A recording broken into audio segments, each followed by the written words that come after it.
I've been researching what I think is one of the oldest sites in Egypt, and like nobody talks about it. It's called Casa El Saga. I don't know if I'm saying that right.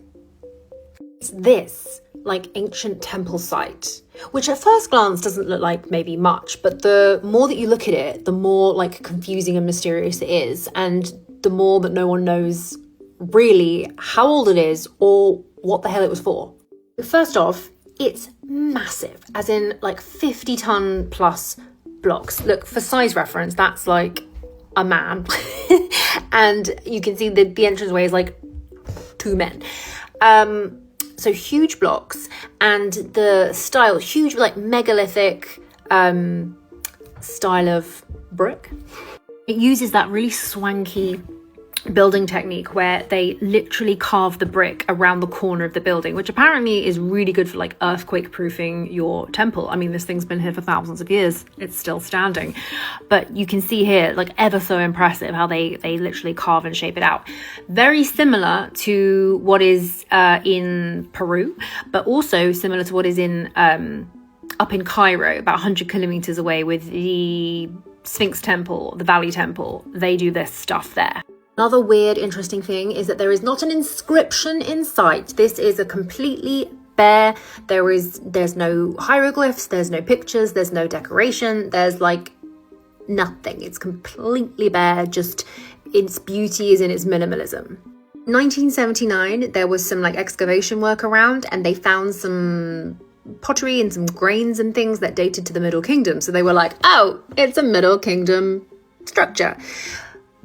But I don't think it is. I think it's way older. And here's the why. Okay, number one, the location of the lake. So the red dot is where the temple is in current day.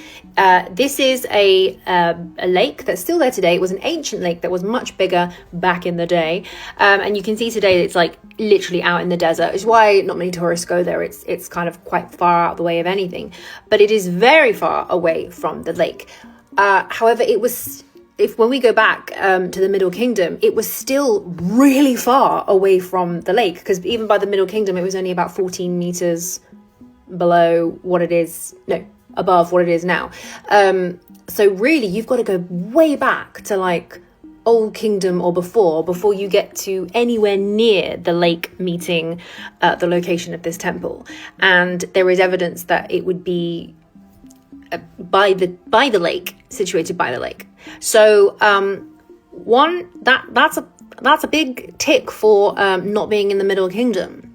Number two, the massive blocks. Now there is a quarry site that would go straight to this site via an ancient road past the lake, but that quarry site and that ancient road stopped being in use in the 5th dynasty. That's like pretty early on in the Egyptian timeline. So if the quarry road was stopped being in use after the 5th dynasty, how did they get the big blocks there in the Middle Kingdom? They think it was because the lake was getting lower and lower and lower by the 5th dynasty, super early. So they couldn't use the water to transport the blocks, because that's like how it was done. So again, the lake and the quarry road linking in together.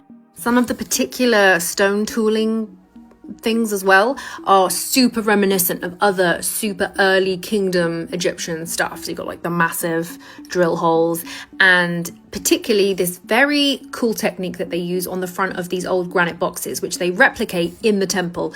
Let me explain with a visual. See these like carved, they're like poles, but that is literally carved out of the stone. Amazingly circular bit of decoration here, and the curved, I don't know, like bit at the top, these look like Elephantine Island boxes, like this. And there is an argument that the Elephantine Island granite boxes were old legacy items from early dynastic or even pre-dynastic Egypt. Again, super similar style. Another major thing is the carbon dating and biosurface luminescence dating. So in the 90s and the 80s, they did a big Egyptian carbon dating project, and they carbon dated all of like the Giza Plateau, including this site. And guess what? It came out with the oldest carbon dating of a building site in Egypt. It was older than the pyramids, according to the carbon dating, which came out. The carbon dating came out that said the pyramids were around 350 years older than the standard timeline. And this was older than the pyramids, so like 500 years older than that. And the surface luminescence dating sits from the stonework, dates it from 2900 BC to 3700 BC, which is technically before the ancient Egyptians.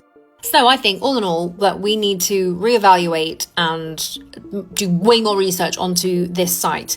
And I also think that this isn't the only one.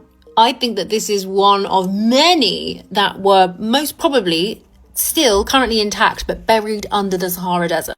Because today it's quite into the desert, but I think if they were building them this far out, that early, you can only imagine what's all over here. What do you think?